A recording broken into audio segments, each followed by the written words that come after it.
Hello and welcome to my channel Mystical Art. Today I'm back to do the second part of my Chester Bennington channeled mediumship reading. I recently did a channel video with Chester Bennington and he had a lot that he wanted to say, so he told me that I need to make a part 2 video. He's saying that he wants to clear up some mistruths. He's saying there was a lot of information in the media about him that wasn't true, so he's come to talk about these, and he wants to talk about events at the end of his life as well. And first he's talking to me about his family, and he's shown me a strong connection with his children. He was a very loving father, and he's very sad to be apart from his children. And he's talking to me about one of his children in particular. He's shown me a young boy, and he's saying that they are very similar. I feel this is one of his younger children, and he's saying that he came to him for a reason.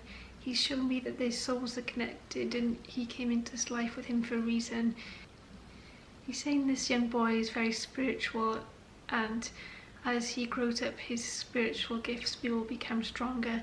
And he's saying that this boy does sense Chester around him. He just pick up on his energy. They are on the same soul path. He's saying this boy is a healer, and I do see both of them having this connection to the heart chakra. Now Chester is talking about not being able to be himself, and with the image that he projected and the music he made, he's saying that he did have to make sacrifices with his music.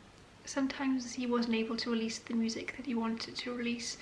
Sometimes he had to make some changes, and he was very frustrated by this. He didn't feel that he was being authentic,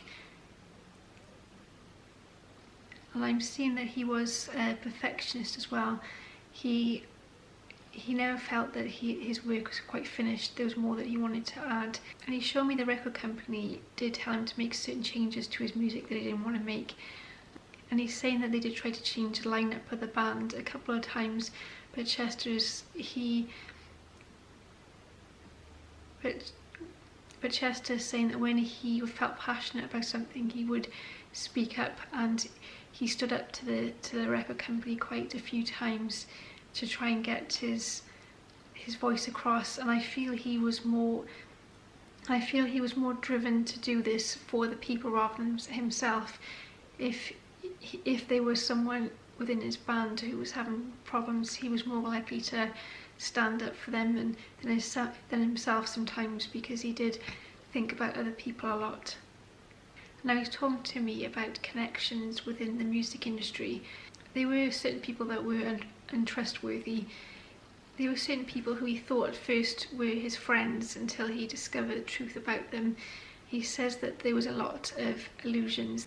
There were a lot of people who were pretending to be someone that they weren't, putting on masks, pretending to be nice and good people. And he's talking to me about one man in particular who he thought at first it was someone that he could trust until he discovered the truth about him. And Chester's very keen to tell the truth about this man. I feel this is someone that's well known within the music industry. He keeps showing me a man who's been in the music industry for a long time, and he's saying this man does a lot of charitable work, so he's someone that a lot of people like and think is trustworthy, but he's saying he's not what he seems.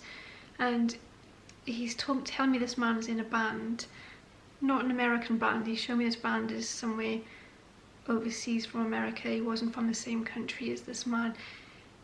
He's saying people will know who this man is because he's well known. This man is very vocal. He does voice his opinions a lot. He does talk on behalf of charities a lot. And he's showing me this man is in the media a lot for money, charity, or money that he's given out, but Chester's saying all is not what it seems. And he is showing me this man is older than Chester. I feel maybe 10-15 years older than him. He's dressed quite casually. I can see someone with a leather jacket on and with jeans. He has a lot of influence within the music industry, and he says this man wears shades or big glasses quite a lot. This may be a signature look or something that he's known for wearing. I'm also being shown a ponytail, long hair, so I don't know if he has got a ponytail now, but at some point this man had a ponytail, and I can see his hair slicked back as well. But Chester really doesn't like this man. He's saying that he was someone that he was close to at one point until he found out the truth about him. He's saying this man is not what he seems. He wears a mask. He appears one way, and he's really a different way. And he's saying this man is paying a lot of money to keep this good reputation going, to keep himself in the media, to make himself look good. And I feel that once this man knew that Chester was onto him, he watched him like a hawk. He was trying to keep an eye on what he was doing all the time. He's reporting back. I can see someone watching him reporting back, and he's got lots of mutual contacts or mutual friends that he's getting information from.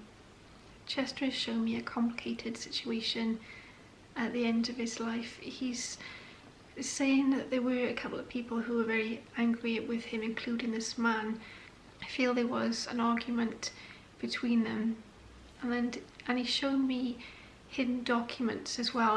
There was something that this man didn't want people to find out about, and I'm seeing an argument between him and I'm seeing Chester telling him that he's going to come out with his information and tell the truth, and I've seen this going on for a while. I can see threats being made from this particular man towards Chester.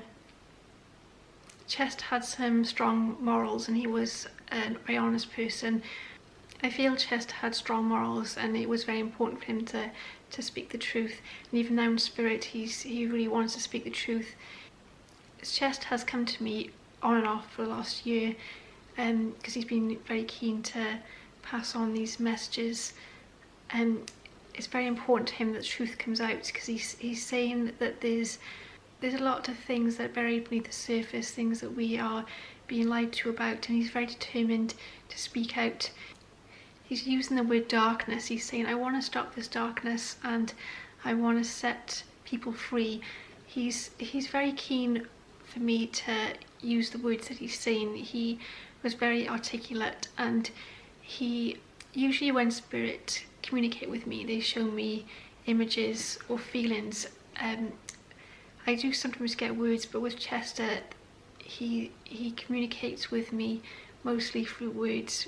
He was very good with words, and he's very keen for me to use particular words and phrases, because he's saying that these words have meaning. He's saying that people will understand these words or phrases, so he's telling me I need to use these words.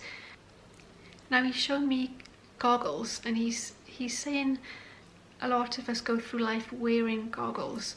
We're not seeing what's really there. He's saying there's a lot of information that's been hidden from us, and he's talking about frequencies. We're looking at life at a certain frequency. We're not seeing what else is around us. I'm not sure what he means by this, but he's saying that the people will understand what I'm saying.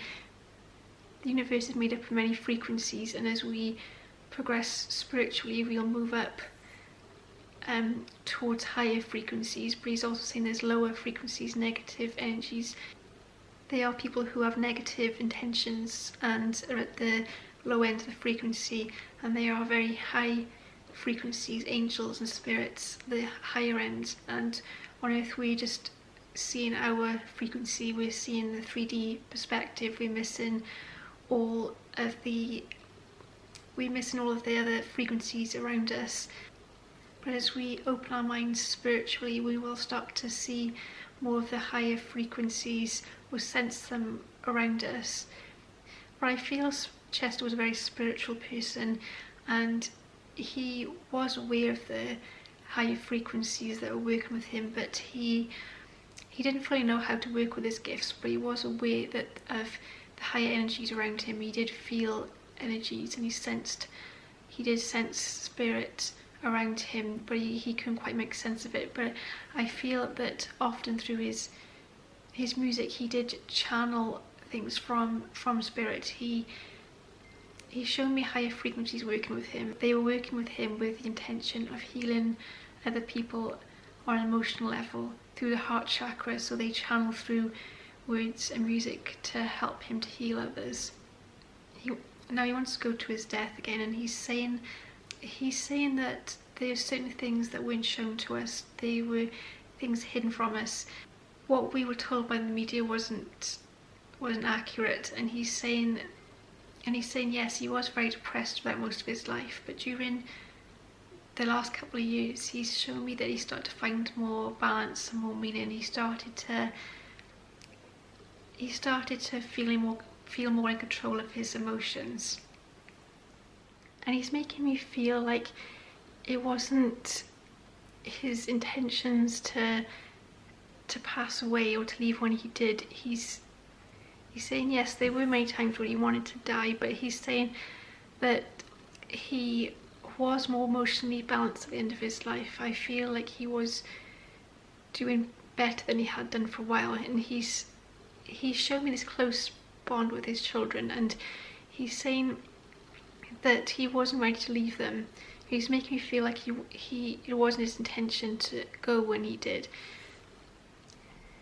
I feel like his passing was unexpected to him, because he showed me a struggle towards the end of his life. He wasn't ready to go. He's struggling and fighting for his life. So this is very strange, because what we were told was that he took his own life, but I don't feel this was accurate.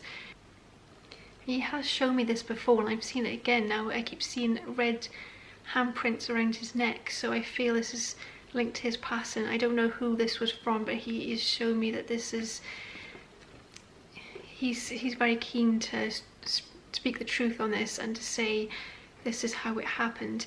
And he's shown me a struggle, and then he's showing me that he's suddenly out of his body and he's trying to get back in, and he wasn't ready to go because he had a lot that he wanted to do still. He's saying that he wasn't ready to go. He still had a lot left that he wanted to do, and he does have anger towards this man that I was talking about earlier, and I feel like this man had some connection with his passing.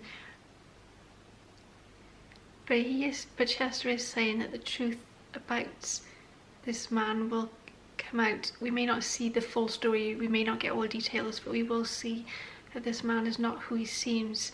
And he's shown me this man is paying to hide this certain information, but it will come to the surface when the time is right. He is saying that there are other people who knew about this, not just Chester. There's other people, some people who are still alive, they know about this information, and he's saying that someone will speak up in time. He's saying that they are victims involved in this, and they're not able to speak out at the moment, but they will when the time is right. And Chester is working with them to heal them. He's sending a lot of healing. Chester is starting to step back, and he's bowing and saying thank you for listening. He's very polite, and he's just saying he really wanted to get this out and to give this information. I feel like he's going to come back again at some point, because he just has so much that he wants to say and so much love that he wants to give. But he's saying next time I'll come with a more positive message. But I had to get that out.